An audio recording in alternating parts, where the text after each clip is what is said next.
सभी विद्यार्थियों को good morning. GB education YouTube channel की तरफ से अपन कक्षा 10 सामाजिक विज्ञान विषय की चर्चा कर रहे थे। आज अपना चौथा लेसन जो है सामाजिक विज्ञान का, उसका लास्ट पार्ट करेंगे अपन, चौथा पार्ट। इस पार्ट में अपना ये लेसन भी कंप्लीट हो जाएगा। अब देखो, अपन चर्चा कर चुके थे कि इस लेसन से बोर्ड परीक्षा में एक प्रश्न आएगा, वो 4 नंबर का होगा। लास्ट वीडियो में जो अपन ने चर्चा की थी जर्मनी के एकीकरण को लेकर, याद करो, वहां अपन ने 2 प्रश्न किए थे। जर्मनी के एकीकरण में प्रमुख बाधाएं, और दूसरा प्रश्न किया था जर्मनी के एकीकरण में प्रमुख सहायक तत्व। आज वो ही 2 प्रश्न करेंगे अपन, किससे संबंधित? इटली से संबंधित। तो 6 प्रश्न अपने कंप्लीट हो चुके थे। अब वो ही प्रश्न है, लेकिन वो जर्मनी के बारे में थे। आज वाले चैप्टर में, मतलब आज वाले वीडियो में, अपन वो ही प्रश्न किसके बारे में लेंगे? इटली के बारे में। तो इटली के एकीकरण में प्रमुख बाधाएं। देखो, जैसे जर्मनी मुख्यतः भौगोलिक दृष्टि से, याद करना, लास्ट वीडियो वाला बोल रहा हूँ एक बार में। जर्मनी मुख्यतः भौगोलिक दृष्टि से 3 भागों में बटा हुआ था, उत्तरी जर्मनी, मध्य जर्मनी, दक्षिणी जर्मनी। वैसे ही इटली भी मुख्यतः 3 भागों में बटा हुआ था, उत्तरी इटली, मध्य इटली और दक्षिणी इटली। इटली में मोटे तौर पर 7 बड़े राज्य हुआ करते थे, और 7 बड़े प्रांत कह दो चाहे राज्य कह दो, अलग अलग थे। उनमें आपस में एकता या एकीकरण का अभाव था, एकता एकीकरण नहीं था। अब एकीकरण में क्या क्या प्रमुख बाधाएं आ रही थी, उसकी अपन चर्चा करें। तो इटली के कुछ क्षेत्रों पर विदेशी प्रभुत्व था, मतलब विदेशियों का अधिकार था। जैसे मेडेनावर टस्की की बात करें अपन, तो उस पर ऑस्ट्रिया के राजकुमारों का अधिकार था। और विदेशी अधिकार होने का मतलब ये हो गया कि वो विदेशी कभी नहीं चाहेंगे कि इटली का एकीकरण हो। तो पहला पॉइंट तो अपन ये लिखेंगे, इटली के कुछ क्षेत्रों पर विदेशी प्रभुत्व था। जैसे अपन बात करें मेडेना व टस्कनी पर, मेडेना व टस्कनी पर ऑस्ट्रिया के राजकुमारों का अधिकार था।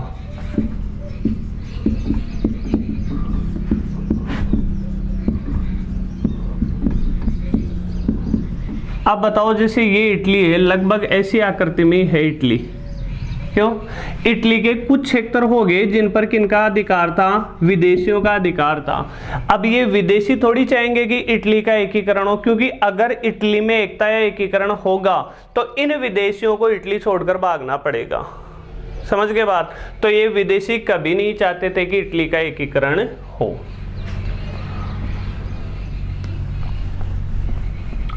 तो इसी में आप ये भी लिख दो, इतनी सी बात ही तो है बची हुई, ये विदेशी कभी नहीं चाहते थे कि इटली का एकीकरण हो।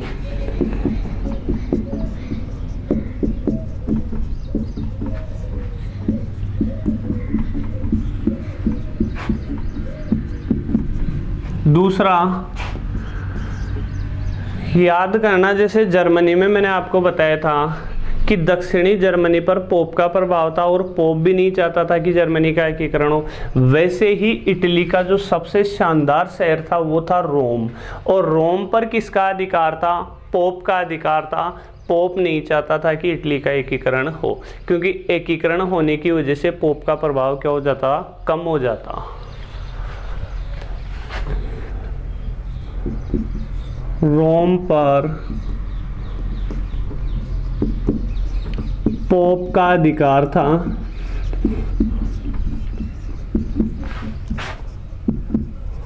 और पोप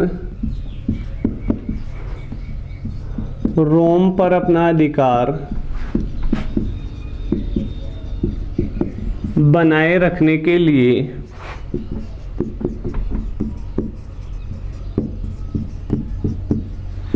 के लिए एकीकरण के खिलाफ था। मतलब ये पोप कभी नहीं चाहता था। देखो पोप क्या होता है, कौन होता है, ये मैं 2-3 बार आपको पहले वाले वीडियो में बता चुका हूं। तीसरा, इटली जो था मुख्यतः 3 राजनीतिक इकाइयों में बटा हुआ था जो इसके एकीकरण की प्रमुख बाधा थी। अभी मैंने बताया था इटली कितनी इकाइयों में बटा हुआ था, उत्तरी, मध्य और दक्षिणी। इटली मुख्यतः 3 राजनीतिक इकाइयों में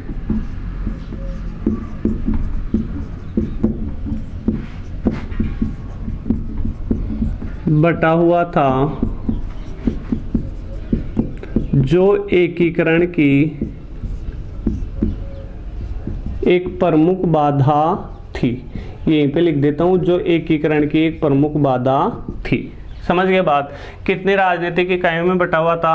3 राजनीतिक इकाइयों में बटा हुआ था। अगला समझना इटली के जो सामंत वर्ग था और जो कुलीन वर्ग था। सामंत वर्ग का मतलब तो क्या होता है, देखो दोनों ही, सामंत वर्ग ले लो चाहे कुलीन वर्ग ले लो, उनका इटली में काफी प्रभाव था। सामंत वर्ग तो उस वर्ग को कहते हैं जिसका उस क्षेत्र मतलब वहां की जमीन पर जिस का नियंत्रण होता था उसे तो कहते थे सामंत वर्ग। मतलब सामंत वर्ग का तो जमीन पर नियंत्रण था और कुलीन वर्ग का वहां के इटली के शासन पर नियंत्रण था। तो ज्यादा शक्तियां किसके पास हो गई इटली के समाज में? सामंत वर्ग के पास और कुलीन वर्ग के पास। तो ये दोनों वर्ग नहीं चाहते थे कि इटली का एकीकरण हो, क्योंकि एकीकरण होने की वजह से उनका प्रभाव क्या हो जाता? समाप्त हो जाता। इटली का सामंत वर्ग व कुलीन वर्ग भी एकीकरण नहीं चाहता था, क्योंकि एकीकरण होने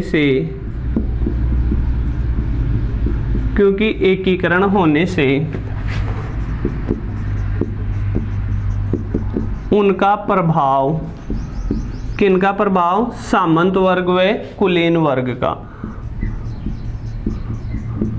प्रभाव समाप्त हो जाता। लास्ट पॉइंट अपन एक पॉइंट और लिखेंगे इसमें, इटली की जो जनता थी उसमें भी जागृति का अभाव था। मतलब वो भी इतनी ज़्यादा जागरूक नहीं थी। ये पॉइंट अपन ने जर्मनी वाले एकीकरण में भी लिखा था।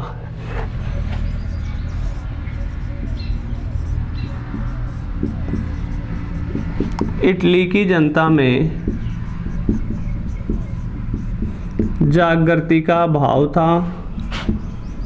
इसी को अपन थोड़ा और बढ़ा लेते हैं, तथा उनमें आपसी एकता नहीं थी। आपसी एकता क्यों नहीं थी? क्योंकि सबके जो परंपरा रीति रिवाज वो थे वो अलग अलग थे। तो ये तो हो गई अपनी इटली के एकीकरण की प्रमुख बाधाएं। 5 पॉइंट आपको याद करने। इसमें अगर बोर्ड परीक्षा में आपके प्रश्न आता है तो आपसे 4 बाधाएं पूछी जाएंगी। आप 5 याद कर लेना, पता नहीं एग्जाम के डर में कुछ अपन भूल भी जाते हैं। समझ के बात? अब इस लेसन का लास्ट प्रश्न, 8वां प्रश्न अपन देखेंगे। इटली के एकीकरण में जो सहायक व्यक्ति हैं या कोई संगठन है, मतलब किन व्यक्तियों या किन संगठनों की वजह से इटली का एकीकरण हुआ था, तो अपन इसको सहायक तत्व भी कह सकते हैं।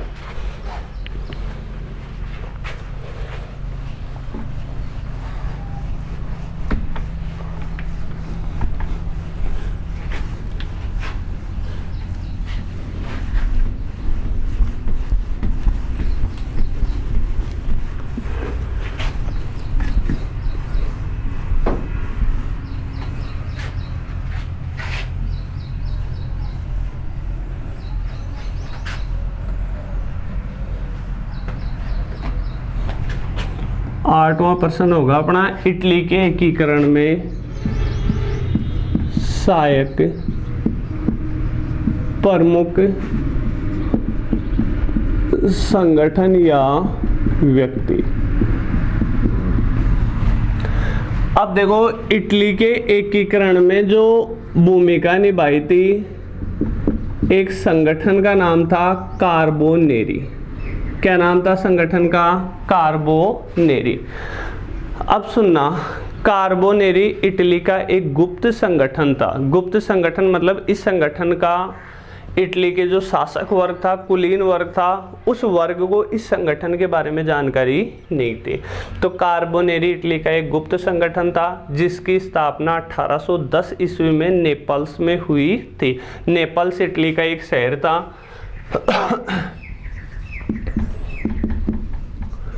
कार्बोनेरी एक गुप्त संगठन था जिसकी स्थापना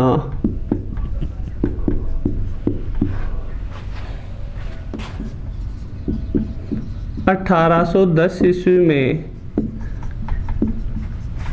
नेपल्स में हुई थी। समझ गए बात? तो ये तो इसकी स्थापना और सन हो गई, कहाँ हुई थी, कब हुई थी। अब इस संगठन के दो प्रमुख उद्देश्य थे। एक तो इटली से विदेशी प्रभुत्व को समाप्त करना। ये अपन ने बाधाओं में देखा था कि इटली पर विदेशी प्रभुत्व था, कुछ विदेशियों का इटली पर अधिकार था। तो एक तो इस संगठन का उद्देश्य था कि इटली से विदेशी प्रभुत्व समाप्त हो, और दूसरा उद्देश्य था इटली को स्वतंत्रता दिलाना। समझ गए बात? तो इसी में आप लिख देना, इस संगठन के दो प्रमुख उद्देश्य थे।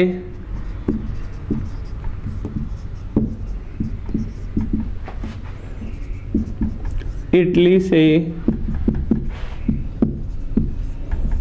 विदेशी प्रभुत्व समाप्त करना, और दूसरा उद्देश्य क्या था,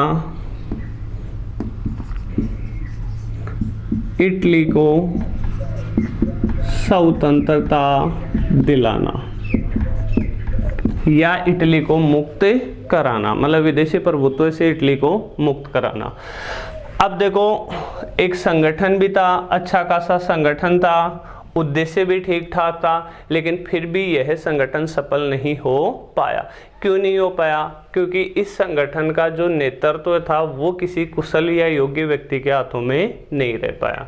तो कुशल नेतृत्व के कारण यह संगठन सफल नहीं हो पाया। लास्ट लाइन अपन ये लिख देंगे,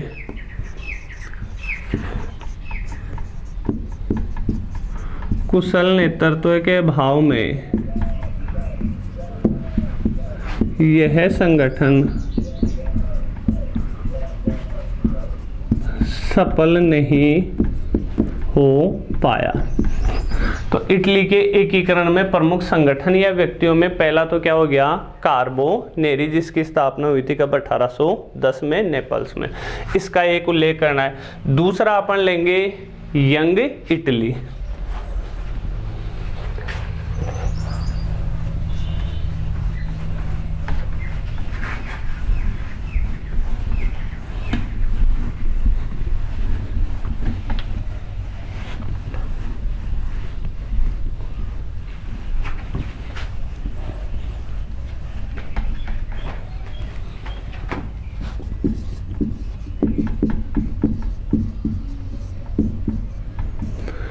अब समझना, यंग इटली मतलब युवा इटली। यंग इटली की स्थापना 1831 ईस्वी में मेजिनी ने की थी। मेजिनी इटली का ही एक युवा था और वह युवाओं में ज़्यादा विश्वास रखता था। उसका मानना था कि यदि समाज में क्रांति लानी है तो युवाओं को आगे आना होगा और युवाओं को ही क्रांति का नेतृत्व करना होगा। मतलब युवाओं में अधिक विश्वास करने के कारण मेजिनी ने जो संगठन की स्थापना की थी, उस संगठन का भी नाम क्या रखा था, यंग इटली। ये तो आपको इसका सामान्य सा परिचय देना है।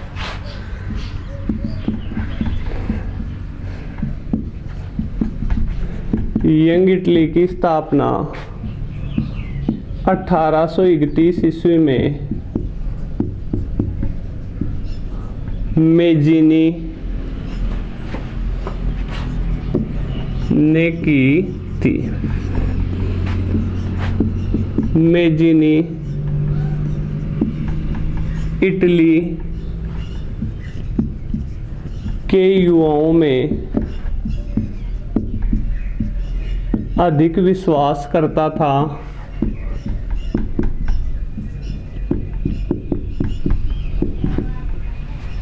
नाम से ही समझ जाओगे विश्वास किस में करता था, युवाओं में। इसी में लिखना मेजिनी का मानना था कि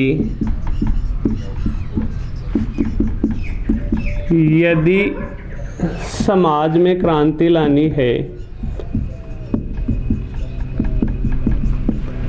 समाज में क्रांति लानी है तो युवाओं को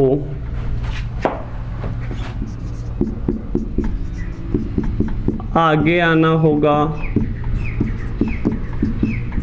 तथा क्रांति का नेतृत्व करना होगा।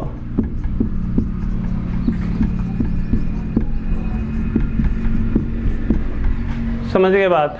ये तो इसका युवा यंग इटली का कुछ बेसिक सा परिचय देना आपको। उसके बाद में आपको बताना है कि ये जो संगठन था, क्या नाम था, यंग इटली। इस संगठन के 3 प्रमुख नारे थे।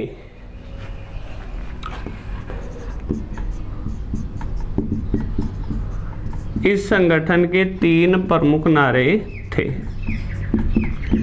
सिंपल सा ये क्या क्या थे, एक तो बताओगे आप, पहला तो था क्या, परमात्मा में विश्वास रखो।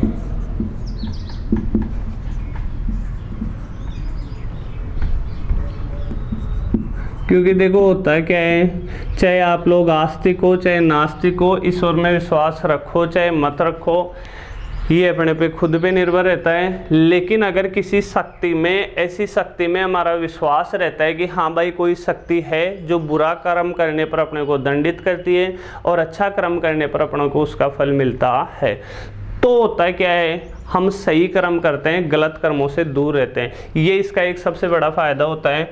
तो इसका एक नारा तो क्या हो गया, परमात्मा में विश्वास रखो।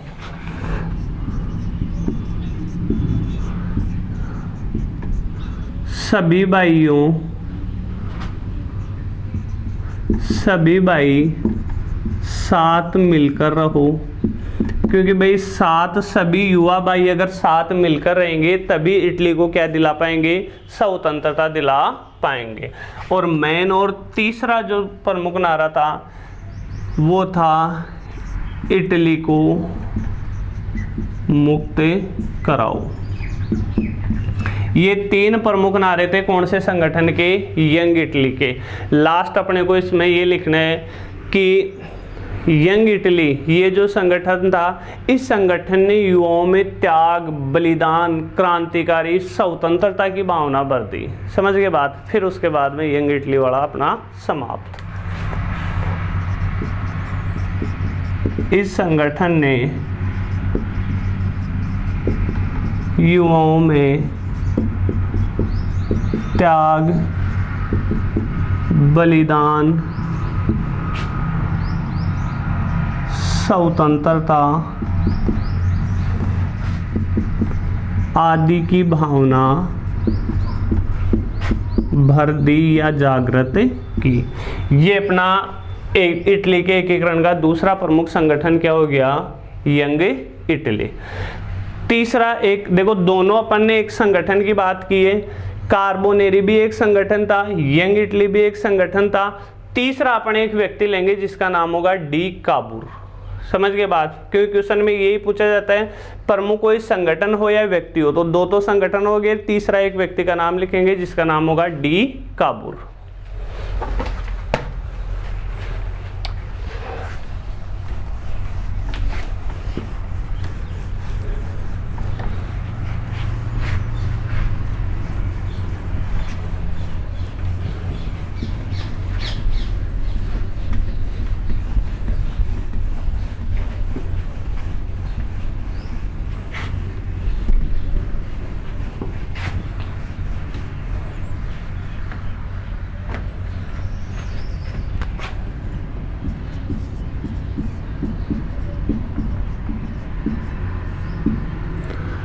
देखो डी काबूर का जन्म बताना इतना महत्वपूर्ण नहीं था, लेकिन फिर भी अपने को बोर्ड एग्जाम में प्रश्न आए तो इसका जन्म लिखना है।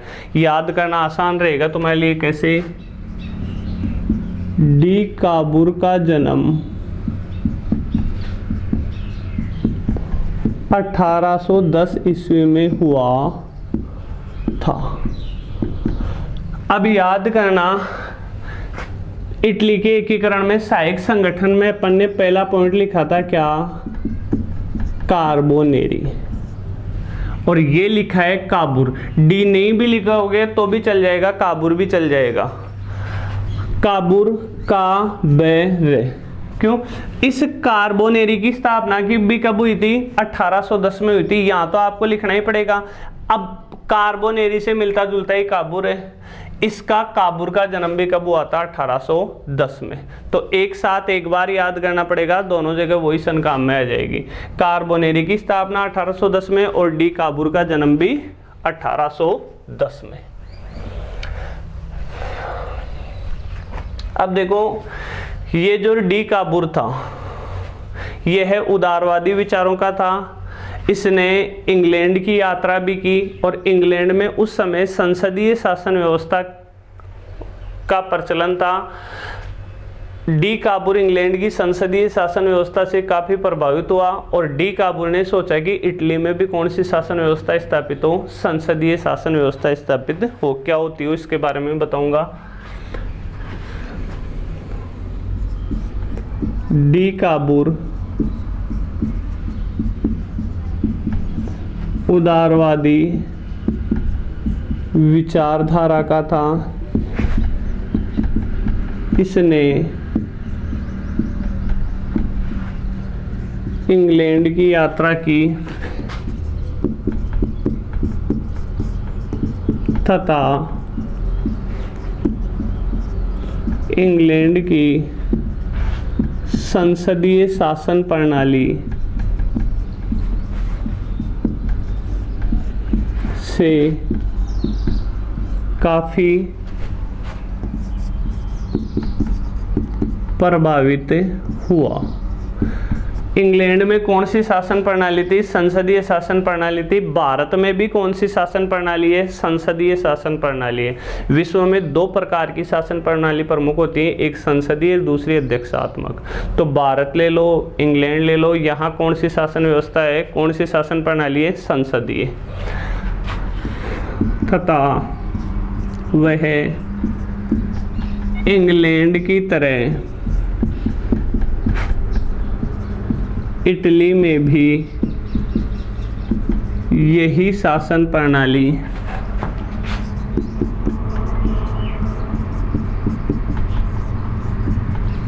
स्थापित करना चाहता था।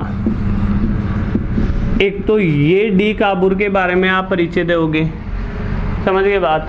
उसके बाद में देखो, जन्म विचारधारा कैसी थी? इंग्लैंड की यात्रा की, इंग्लैंड की जो शासन प्रणाली थी वैसी शासन प्रणाली भारत में स्थापित करना चाहता था। अब उसके बाद में 1852 ईस्वी में यह इटली का प्रधानमंत्री बनता है। कब? 1852 ईस्वी में। अब देखो, सबके तरीके, कोई भी शासक बने चाहे, सबके तरीके अलग अलग होते हैं। डी काबूर का क्या मानना था कि जब तक इटली को विदेशी सहायता नहीं मिलेगी तब तक इटली आज़ाद नहीं हो पाएगा। क्योंकि डी काबूर को पता था कि इटली पर कुछ विदेशी लोगों ने अधिकार कर रखा है। जैसे अपन ने उदाहरण लिखा था, ऑस्ट्रिया ने इटली के 2 शहरों पर अधिकार कर रखा था। अब मेजिनी का काबूर का मानना था कि अपने को भी कोई विदेशी सहायता जब मिलेगी तब इन विदेशियों को कौन भगाएंगे? विदेशी भगाएंगे। समझ गए बात। तो इसलिए इसने विदेशी सहायता प्राप्त करने का प्रयास किया था। लास्ट में आके फ्रांस ने इसकी सहायता भी की थी और फ्रांस की सहायता की बदौलत ही फिर इटली को क्या मिली थी? आज़ादी मिली थी और इटली का एकीकरण संभव हो पाया था। 1852 ईस्वी में डी काबूर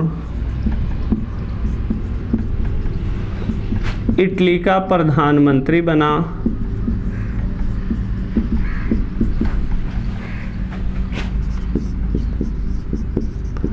डी काबूर का मानना था कि जब तक इटली को विदेशी सहायता नहीं मिलेगी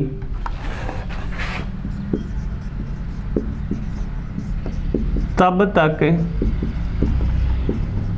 इटली को स्वतंत्रता दिलाना मुश्किल है। इसलिए देखो ये बहुत सिंपल सा अपन एक स्टोरी की तरह लिख रहे हैं इसको। इसलिए काबुल ने, अब मिटा के यहाँ लिख देता हूँ,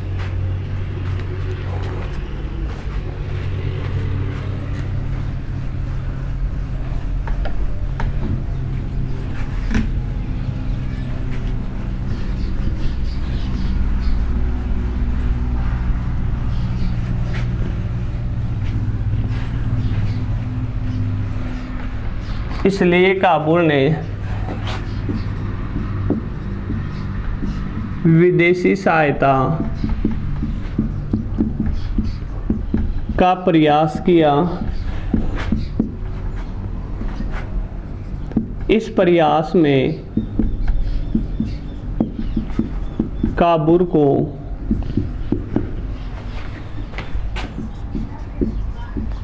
सफलता भी मिली तथा उसे फ्रांस की सहायता प्राप्त हुई। मतलब विदेशी सहायता के रूप में किस देश ने फिर काबुल की मतलब इटली की सहायता की थी? फ्रांस ने। फ्रांस की सहायता मिली। फ्रांस की सहायता से उसने ऑस्ट्रिया से इटली को मुक्त करवाया। इस प्रकार डी काबुल का एकीकरण में सर्वाधिक महत्वपूर्ण भूमिका रही। फ्रांस की सहायता से काबुल ने इटली को ऑस्ट्रिया, क्योंकि शुरू में अपन लिख चुके थे कि किनका प्रभाव था, दो क्षेत्रों, इटली के दो क्षेत्रों पर किसका अधिकार था? ऑस्ट्रिया का। फ्रांस की सहायता से काबुल ने इटली को ऑस्ट्रिया से मुक्त करवाया। अब याद करना, एक लाइन तुम्हें खुद अपनी मर्जी से इसमें और जोड़नी है। इटली से पहले अपन ने पढ़ा था जर्मनी का एकीकरण। जर्मनी के एकीकरण में सर्वाधिक योगदान रहा था किसका? बिस्मार्क का, जो लास्ट वीडियो में अपन ने चर्चा की थी।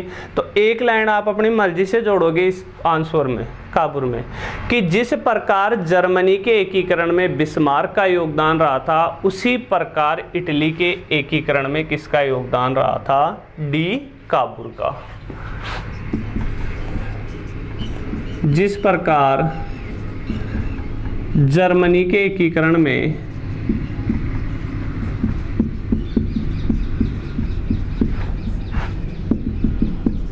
बिस्मार्क का योगदान रहा,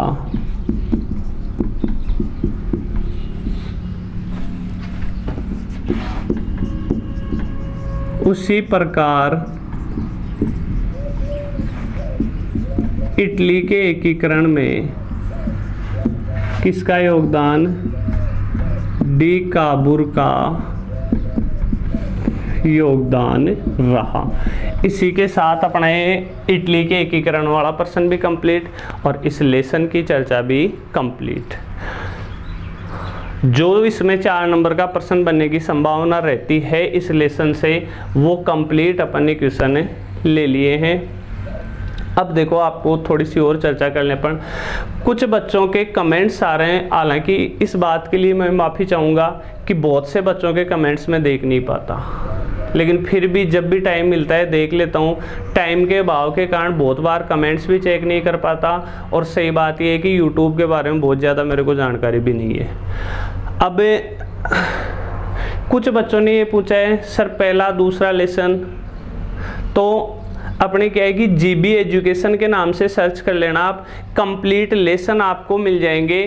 जो लेसन तुम्हारा अब बाकी है, एक तो 5वां लेसन आपका बाकी है, तो ये चौथा लेसन आज समाप्त हो गया। जस्ट अगला अपन लेंगे कल से कौन सा लेसन, 5वां लेसन।